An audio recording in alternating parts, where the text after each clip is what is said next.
I used to think that life was supposed to be this nice little pattern that everyone just fit into. Most of us grow up with this grandiose idea of what we want to be: a rock star, a famous movie star, a superhero, whatever it is, we know it's going to be great. Then we get older and reality starts to take hold. We graduate from high school, go to college, and end up settling for careers like lawyer, school teacher, accountant, and so forth. Sometimes we get a degree in sociology and then end up becoming an insurance agent. In our early 20s, most of us will find the love of our lives, get married, have kids, and basically live happily ever after. Of course, there will be little trials here and there, but mostly we'll be happy. This was my thought in my teenage and even young adult years. Soon after that, even more reality took hold for me. I had graduated from high school, check. I went to college, check. I got married in my early 20s, in the temple I might add, check. I had 2 children, check. I didn't finish school yet, but I became an insurance agent, so half check. Living happily ever after? I'm still waiting to check that off my list. I left my husband on Mother's Day of all days in 2009, which might give you an idea of how our relationship was.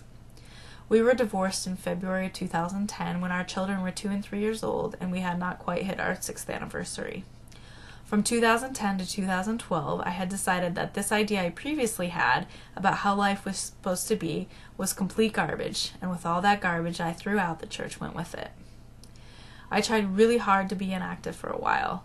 I had reasons that seemed to make sense in my brain at the time, but eventually I became really bad at being inactive.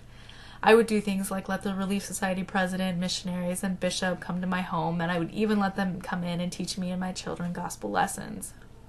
Soon after that, I witnessed a personal miracle, which might seem small to some, but it completely changed my life, and from that moment on, I started going back to church.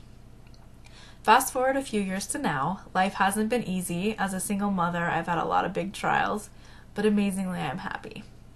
I have no idea what happily ever after really means or feels like, but there are 2 major life lessons that I have learned through all my experiences. First, happily ever after doesn't matter yet. Happy now is what matters. I try to count my blessings every day. Second is that most people don't fit into that nice little pattern I had envisioned in my younger years. Life is full of big, huge trials and heartache. What is really cool, though, is that every single person on this earth has the potential of having an amazing story just from the things that they overcome.